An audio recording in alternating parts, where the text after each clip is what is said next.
All right, what's up, everybody? Welcome back to another episode of Greetings from the Garden State. I'm your host, Mike Ham. We're coming from the home studio, which we normally don't do. But if you listen to the show frequently, you know that this is how we have been doing our New Jersey Veterans Series episodes, and this is no different. So we have another episode of our New Jersey Veterans Series today, which we've been doing throughout the month of November. This will be our fourth episode of this series, and today we have Brian Consoli. Brian, welcome to the show. Thanks. Glad to be on. Absolutely. Yeah, good to have you on. So Bill Anthes, who was our first New Jersey Veteran Series guest and then co-host of the next two, introduced us. And outside of maybe like the 3 minutes that we talked prior to this and, going through like a little bit of a headphone thing, we haven't talked at all. So I'm going to learn all about you over the course of this episode, along with our listeners. So I'm very excited to kind of, unpack you and all that kind of stuff. So just so the people know, what branch in the military did you serve in? I served in the Navy, 2011 to 2015. And awesome. I served as a Naval Chaplain candidate officer in the Naval Chaplain Corp. Awesome. All right, great. So the people that listen to these episodes already know, and I kind of filled you in before we got started. I just want to make sure that they knew what branch you were in. And then that way we can kind of progress. You're our first Navy veteran. Fun fact. So there's a little feather in your cap for that. So I think the way we've been doing these so far has been pre-military life during the military, and life after the military. So we're going to kind of learn a little bit about you before getting into the military. So because we asked this, it's a New Jersey based show, and we asked this to pretty much every guest we have. Are you born and raised in Jersey? I am born and raised in nice. in Brick. So good old fashioned Brick, Tucky, Ocean County, Pine Barrens, piney guy. So yeah, grew up in rural south coastal New Jersey. Okay. Yeah, we did an episode. This is actually going to wind up coming out before that in Brick. And I didn't realize like how rural Brick was until I went down there. We recorded on a farm, so I should have known that it was going to be like a little bit rural. But and then are you still in that general area right now? I am. I grew up, I was born and raised in Brick, and left for a little while to go do some service work and schooling out in Philadelphia. My wife and I lived in Philadelphia for a bit, and then when it was time to have kids, we moved back to Brick. And then my office today is in Monmouth County, about 15 minutes north. Awesome. Yeah, I spend a lot of time in Monmouth County because Asbury Park's in Monmouth County, right? I got that right. Yeah, so I'm there a lot. So that's why I'm down that way a lot. But okay, so born and raised in Jersey, in Brick, still living in Brick with a little bit of a hiatus, but I've even had a hiatus, and I do a whole show about Jersey. But so maybe take me through like early life, like what were some like the activities that you were involved in, sports, other stuff that interested you. Take me through some of that. Well, I'm a big combat sports guy. Okay. So born and raised kind of rural Jersey, walking and hiking the Pine Barrens. Love the outdoors, always did as a kid. Got involved in boxing, fighting, soccer, fighting on the soccer field. I feel like that doesn't happen a lot, fighting on a soccer field. Because, I mean, like you see it on TV, guys just take the flop now, and it's like, come on. Right. Back in the day, we settled it like gentlemen. Yeah, little fisticuffs. but yeah, life was good. Grew up with mom and dad down there. Brick was pretty quiet growing up, so had a lot of like room to run. Super active. Always had come from a long line of veterans. So my grandfather Savario served World War II in the Navy. Most of my uncles, my other grandfather served, and then my father served in the Vietnam War with the Army. So even as a kid, I kind of wanted to go and join and serve in some capacity. I realized early on I had a heart for people, so I kind of thought that maybe helping people or joining the military one day was going to be in my future. Yeah. Was that something? So that was actually going to be my next question. So great segue. It was going to be, do you have family members in the military? So when you said you come from, there's a lot of family members in your family that served, and then you had this inclination to serve. Was that something that was like a positive reception, or was it kind of like, all right, maybe we should do something else?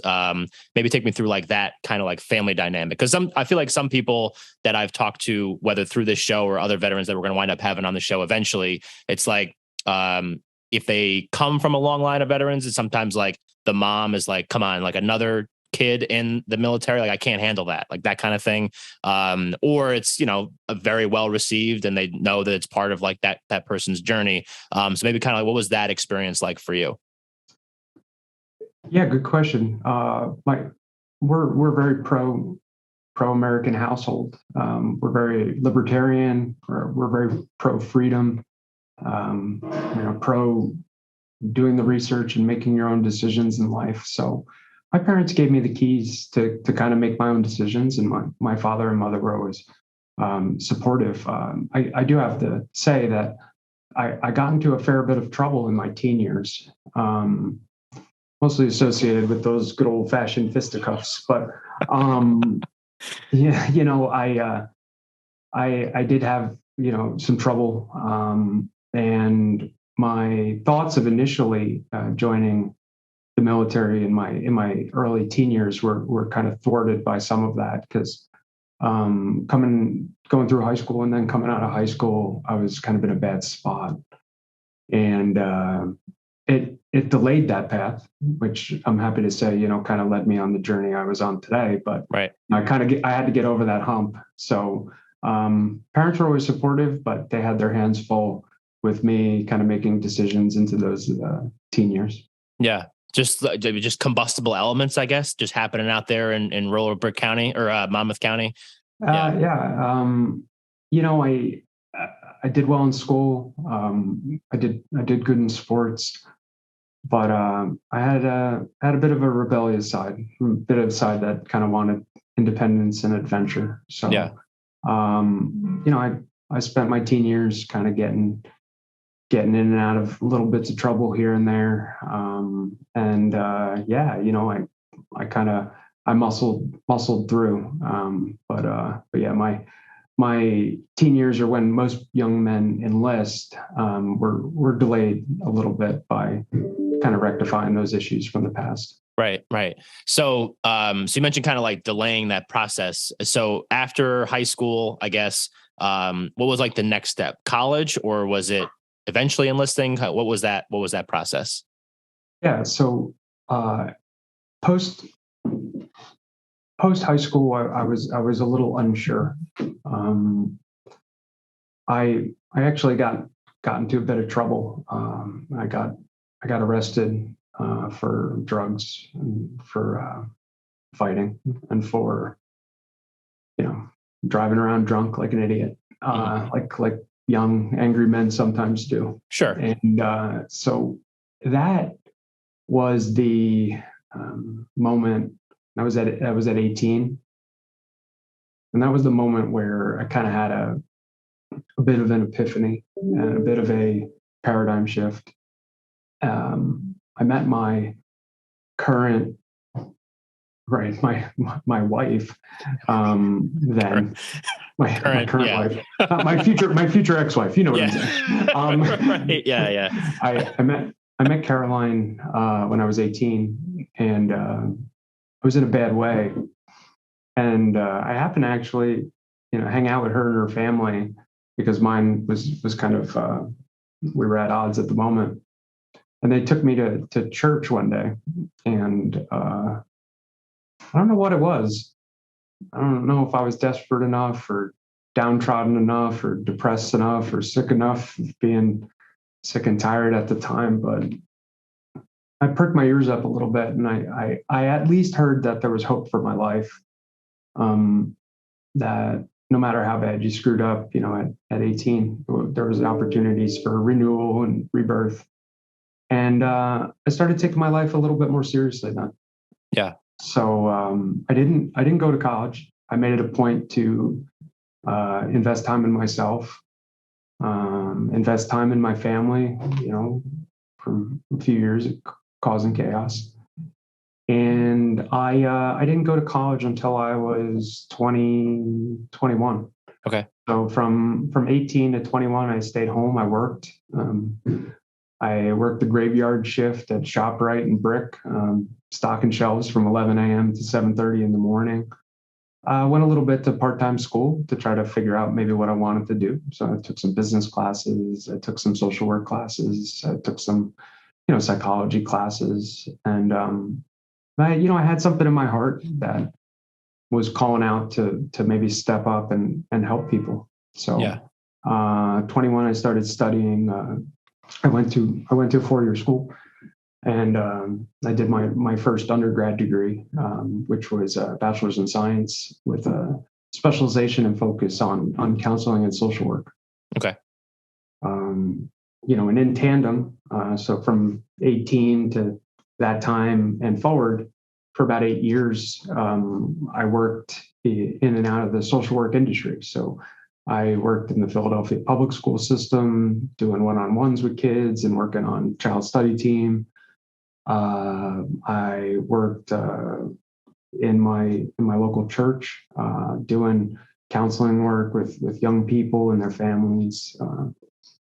My wife and I, who was my then girlfriend, right, and then future wife at the time, we had the opportunity to travel the globe and help people in India and Mexico and do humanitarian work. That was just really kind of cool and enlightening. So I spent a few years post high school really kind of focusing on the things that brought me life. Right. And one of those things that brought me life was dedicating myself in a life of service to others. So I made a decision, to go to school for social work, and I served in that capacity for a long time, right up until that 2015 range. So from 18 to military, I was involved in counseling and social work and mentoring young people to try to be the best version of themselves. Right. So I find that very interesting, and a similar story has been told kind of on these episodes prior with some of the veterans that we've had on so far. But I think it's very interesting, kind of coming from, you said that rebellious, causing chaos, getting into trouble, and then going to help people. Obviously, talking to you right now, I would never guess that past was your past. But take me maybe through, was there a reason why you went down that particular path? Because maybe you didn't have someone to talk to like that when you were going through that, those bits of trouble. Was it something that you looked for, and then you kind of were like, hey, I needed this, so now I'm gonna, give back or prevent that from happening to someone else? Was that kind of the process? I don't want to put words in your mouth. No, I know. I had great men step into my life. Strong men that I know today. One of my partners in business today is one of them. And, they stepped up and showed me what a man lived like, right? That he had integrity, that his word, meant something, that a life lived in sacrifice was not only a virtuous life, it was a heroic life. So I had good examples that stepped in my teen years and that brought me under their wing. And these were business professionals, and these were other men in ministry or in counseling that I respected. So that arc kind of went that direction because I was lined up at the time to maybe study business, because business was an interest of mine. And my father became an economist, and I love math and nerdy stuff like statistics and oh my God, stats. I took a stats class in college and it was a nightmare. I chose the path that I genuinely believed in my heart of hearts would make me happy. Yeah. And would make others happy too. So it just kind of went in that direction. So I do have to say that in the process, I did struggle a bit in my 20s, early 20s, 21, 22. I started struggling a lot with depression. And then I don't know if it was working 2 full-time social work jobs, Yeah. Plus other things. I was starting to hit a little bit of burnout. And by a little bit, I mean a lot. So I was working in Philadelphia. I was doing social work in the Philadelphia public school system. I was also working full time, right, doing humanitarian work and counseling, and I that drive and that kind of right, yeah, fire, the purpose behind it. The purpose was fading, but right. What happened was I actually met somebody who was a military chaplain. Okay. And he gave me a book, and that was Lieutenant Kerry Cash, Johnny Cash's son. Oh. He served right with the Marines and right on the initial push into Iraq. And he told his story of his bond with his Marines and what he saw and the good things that were happening in their lives. And honestly, I read the book and it just reignited me. I was like, wait a second, there's a way to kind of go and help young people. And by then I had the experience. I had probably had 8 years of vocational experience that qualified me for that position. Right. So I started looking into it, and then I subsequently found myself right in the in Naval Chaplain Corps. So right, yeah. So okay, so this is an interesting. All of this is interesting so far. That's like one of my big verbal ticks is like, this is interesting. One of the things that I like, but I do find it interesting. So you are going through this process, and we just talked a little bit about how early on in life, surrounded by members of the military in your family, always kind of had like that feeling that was going to be part of your life at some point.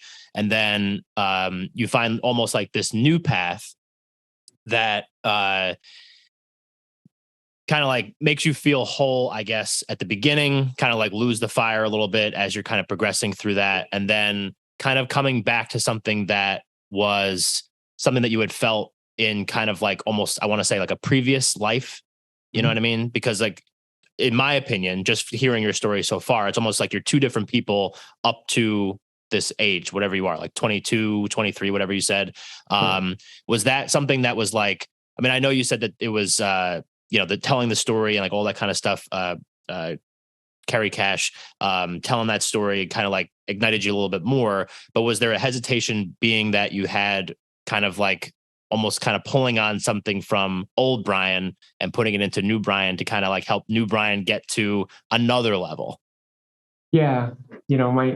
I think my story is like always climbing to different levels, honestly. Yeah. I like to work on my deficiencies, and I just saw it as a new challenge. I also was really kind of, just really burnt out on what I was doing. Social workers should be paid millions of dollars a year for what they do. Yeah. And I was smoked, and I just said, hey, like I'm gonna give it a shot. So I went to the Naval Chaplain recruiter and went through the process of getting my SF-86 done and all that stuff. And I took a commission and had the absolute honor and privilege to go to Rhode Island and meet wonderful people. Then got the ability to serve and be present with young people and meet them kind of on the road of life. Right. Quite an experience. Yeah, for sure. So can you take us through maybe like a little bit of what is entailed in the job of someone in the Naval Chaplain Corps? Yeah. So the naval chaplaincy dates back to the origins of the Navy. So 1775 is actually the founding, and the naval chaplains, all of the armed services chaplains actually are the protector of the First Amendment, and so they represent and protect the First Amendment rights of every service member. So they provide ministry, religious services. They facilitate and care for everyone, and they advise on to the command about issues regarding religion, First Amendment rights, and those sorts of freedoms. Okay. All right. So, and you were there, you served from 2011 to 2015. Kind of take me through like your experience. I know we said before we started recording, like you obviously can't share exact stories of people that you worked with, but I'm more curious anyway on kind of your experience, and did that fix the burnout? Did that relight the fire a little bit for you? Yeah, very insightful question. So I can say this: my experience in the military, in that capacity that I had the privilege to serve, I was able to meet not only Marines and sailors and soldiers, Coast Guardsmen the average touch point just made all the difference. The capacity in which I was able to serve in the military was what I had always been looking for when I was a younger man. Right. There's something very interesting, right, when you wear the cross on your lapel, and that doesn't mean a lot to the average young person, right? The average Marine that I met, or sailor, that I visited in a hospital. What meant everything in the world is when they saw that, they knew that they had someone that was on their side, that advocated for them, and that was going to see them from point A to point B. So my experience was I got to do some short-term solution-based counseling stuff, and I got to, more importantly, meet people in the exchange, or that would come up to me and say, "Hey, chaps, I need help. Can you help me with this?" And that's disarming, because when you're working as a counselor, or when you're working as a minister, or when you're working in social work, you're asking questions to people to try to get answers, and they're generally paying you for service. Right. In the military, it's not that. People would come and find you because you're a safe place for them. So my experience in that way was beautiful. It ignited everything within me that always wanted to help people, because there was never a shortage of people to help. Right, people were at a variety of levels of conflict that I met throughout the years, from extreme scenarios and trauma that they experienced that they wanted to talk about or didn't want to talk about, to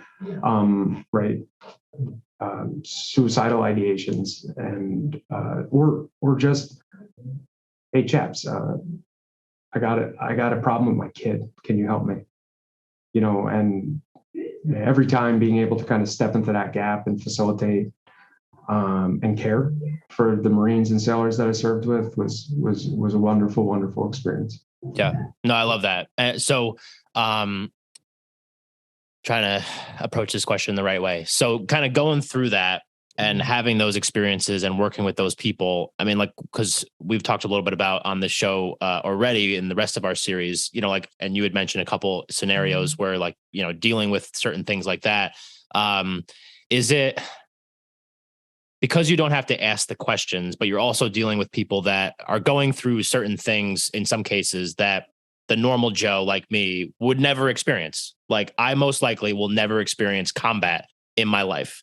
And, people have, and that's not necessarily like a normal human thing to go through.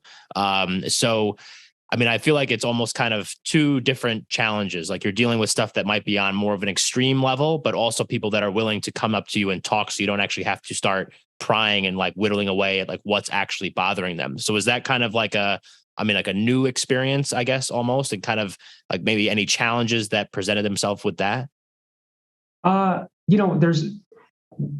There's one, I know that's a tough question to answer. Answer. I'll answer. Just do your best. I'm doing my best over here. Right. I'll answer it like this. The chaplains in a particular, and the chaplain corps is in a particular unique position because there are basically very serious protections given to confidentiality under the First Amendment that actually harken back to the secrecy held between Roman Catholic priests and the adherent during confession. So it's interesting that the First Amendment covers religious freedom to the right of all service members. That is actually covered to the most expansive degree. So they're basically counselors, social workers in the military have reporting responsibilities, and chaplains do not technically. Now, again, it's a kind of like a legal moral issue, but I can say, with confidence that anything I've ever talked with anybody about, it never got to the point where anybody was not willing to disclose, sure. or share with someone, or go to the doctor, or see additional help, that was above and beyond what me or another chaplain could facilitate. Right. I think that was a good way to answer that. Yeah. Sorry. Usually I ask better questions. But okay. So the other question that I do have is just, this is more, I guess, kind of like an organizational question. So you're in the chaplain corps, obviously the military is a entity that attracts people from a lot of different backgrounds, different walks of life, different parts of the country, different religions. So is that are you dealing with everybody? Is that kind of how that works? Or are there different kind of, people to handle different parts of those individual experiences? Yeah, good question. So the chaplains are there to protect and facilitate, and they facilitate for all. Okay. Although when you join the chaplaincy, you join under the brand of your respective religion. Okay. And then there are DoD approved endorsers. So you're endorsed by basically your particular line of faith, sect, church, denomination, whatever that is. That is a DoD endorser. So I had some really, really great and kind of equally amazing experiences with the chaplains that I served with. And they were from a variety of backgrounds. So, sure.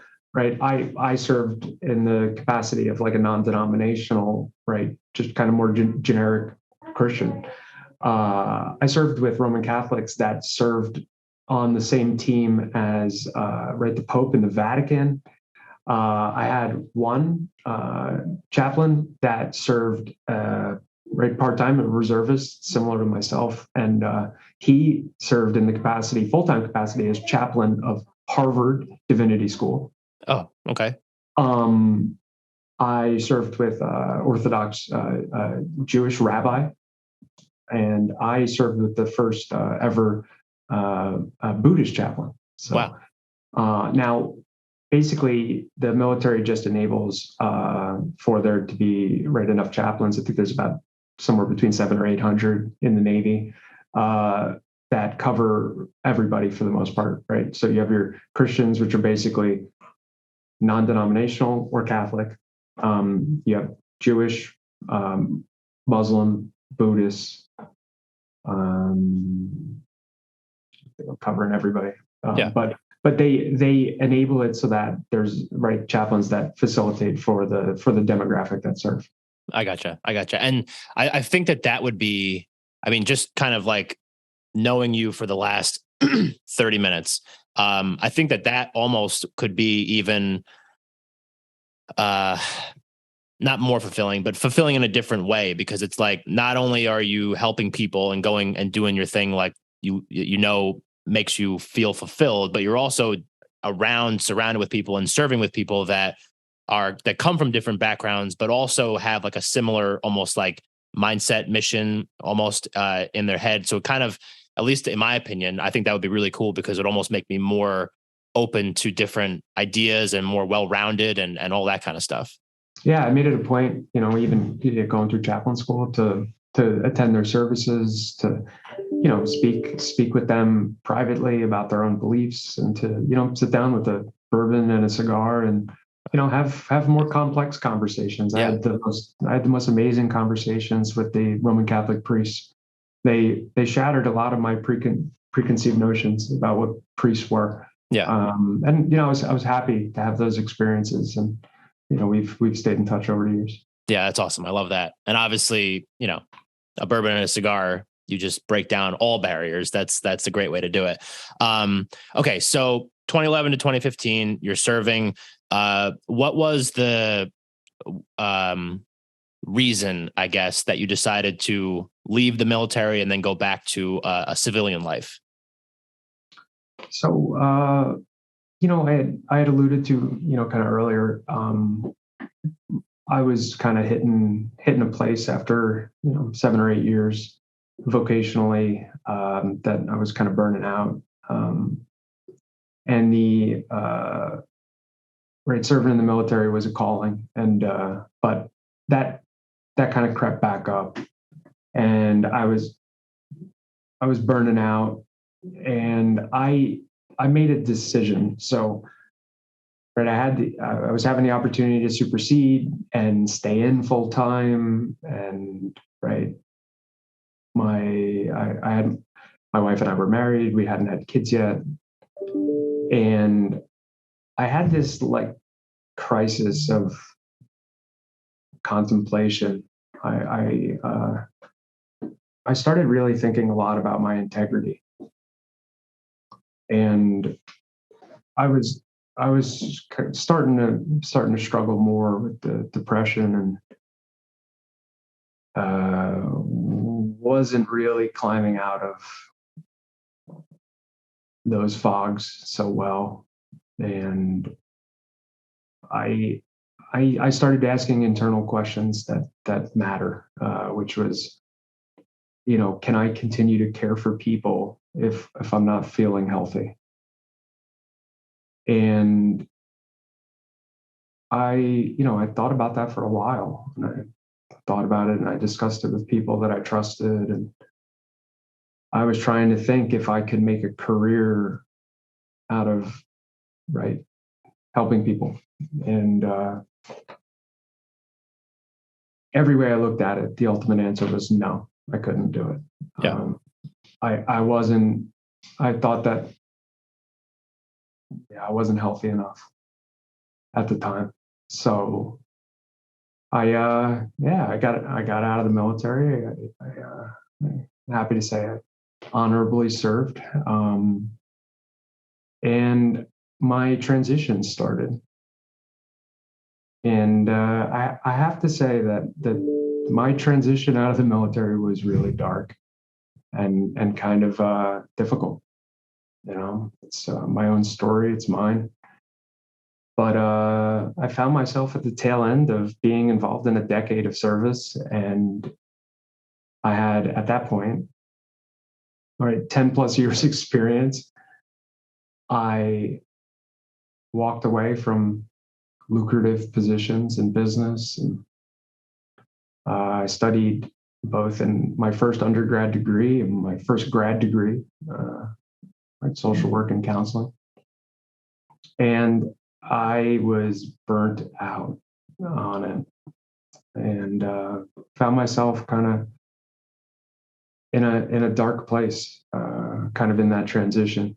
And for anybody that winds up listening to this, that kind of knows that darkness, it gets pretty dark and cold. So I had a kind of angel in disguise creep up on me one day. And I was really contemplating what to do with my life. I felt like I had not wasted, but I felt like I needed to do something very different at the time. Yeah. And take care of myself and take care of my wife. So I had a friend from church, that we had done humanitarian work together. We had sponsored a large team to do work in India, help build some things in Haiti together, Katrina cleanup, all of that jazz. Right. We did it all together. And he was a young entrepreneur, and he had a successful business called All Test Instruments. And it was just getting started. And he had about 10 guys, and they were rocking and rolling.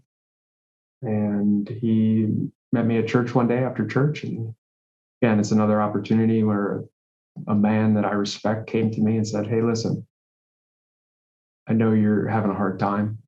I want to help you. And I don't know what you're going to do." But he kind of asked me directly, "How much did you make, doing what I was doing before?" And I told him. Yeah. Okay, we'll pay you that. Come on, show up on Monday.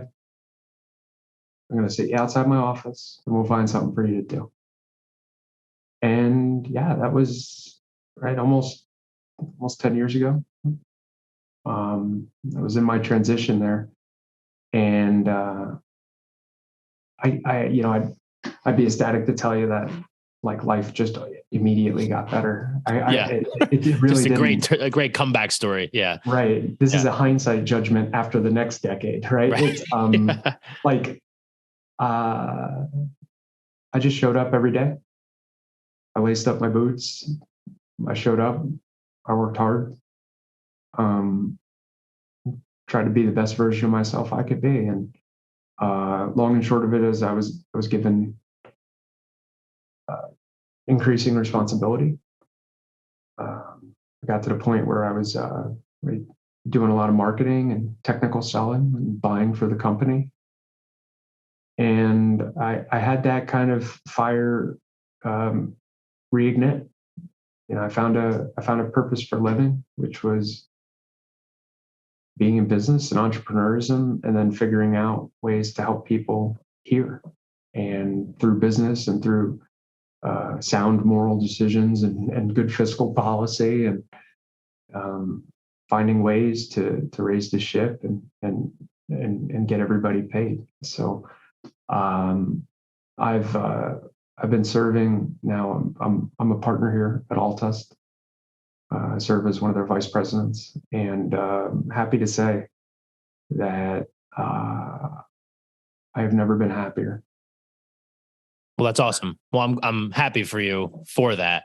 Do you think, and if this is too aggressive of a question, you can tell me, do you think that coming out of, like you said, like early life, Brian, then into your career basically of service and helping other people, do you think that the darkness that you just described, coming out of the military and basically taking like the last 10 years and like, why the hell did I even do that? Like obviously like there was good that came out of it and you felt like you were making a difference at certain points, but then just consistently felt burnt out.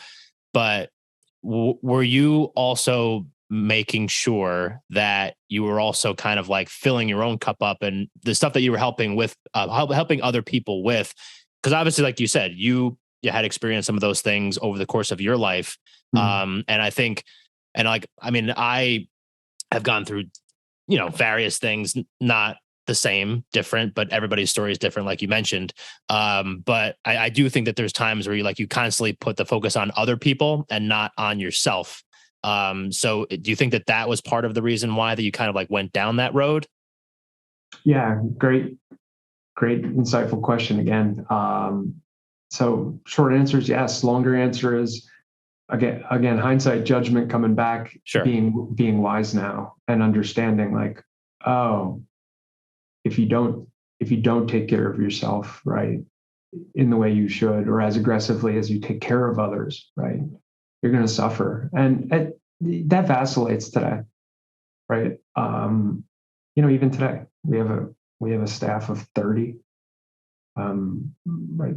I manage a budget that's $10 million plus, and I get just as many opportunities to do everything I did in every other capacity to do that today, but in a business setting. But today, Bill Antes, I got together with him a while ago. He helped kind of set me up with some frameworks of, taking care of yourself. And I do that now, and I do it religiously. But that only came through suffering, right? That refinement process of understanding that you can't pour out everything, right? Is something that I've come through the other side of that fire and understand, like, okay. Today, you have to nurture yourself. You have to talk with people. You have to go to counseling or be involved in support groups or do the things that are necessary for you to thrive. And as much as you want to grow, is as aggressive as you need to be in killing the defects of the past. Right. Yeah. Like filling the cup back up. That's a big important thing for sure. And then I'm assuming, I think you just said it, like these are things that you continue to do to this day, because obviously, like you just mentioned, I don't manage a budget of $10 million, but I would imagine that would come with its own added stresses. And managing people and all that kind of stuff, like all those things add stress and, like you said, all this like similar stuff, but just in a different setting than what you were doing before. So I would imagine you're still doing all those things today, right? Because it's like a process. It's a never-ending process, I would imagine. Yeah, right. With the one thing that I do a lot more now that I got older is I sleep regularly. Like I go to sleep early. I wake up early. Work out every morning. Eat right. Avoid nonsense. I don't drink. I got to start avoiding more nonsense. I feel like that sometimes is my problem. Right. No, too much nonsense. Nonsense, whether it be social media or whether it be internal, right? It's that rectification and refining process and self-discovery. That I think that when we latch onto that and bettering ourselves, we do see marked and obvious difference over time. Yeah, for sure. Okay, so you're doing all test. Did I get that right? Yeah. So all test instruments. All test instruments. So you're doing that now. I think you mentioned that you're doing something else as well, right? Is that true? I have a small business consultancy as well. Okay. For startups. So right in the process of my journey, being in business now for larger part of a decade has been just continuing to grow and scale. So I've helped the company that Nathan invited me to grow from 10 employees to 30, and we're having a banner year this year, and I wound up going back. We're talking at least 5 years ago, 7 years ago. I did my MBA, so and that was one of those things that when it hit, it felt really good. Yeah. And I had understood then, my life's purpose. So at this transition, I'm kind of where I'm at today in business, and continuing to go.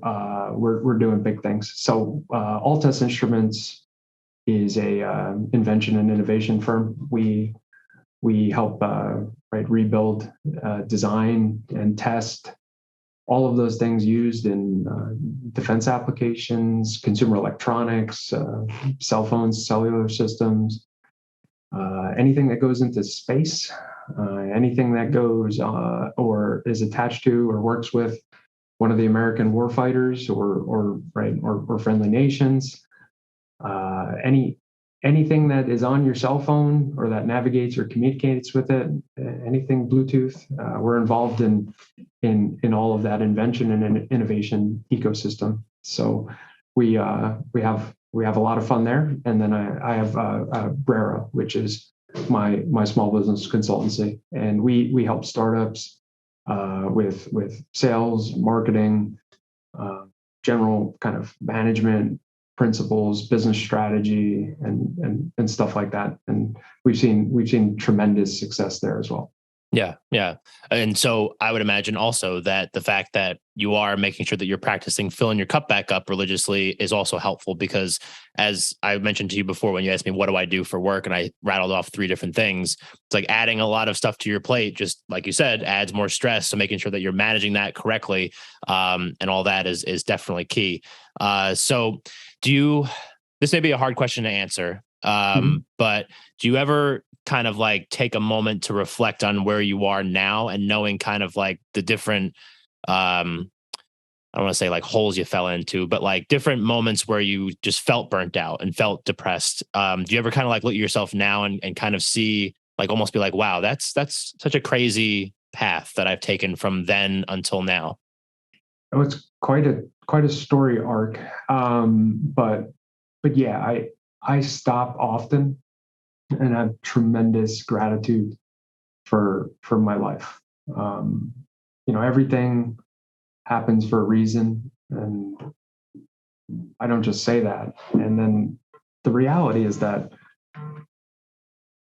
regardless of how we think our past kind of turned out and where we are today, your attitude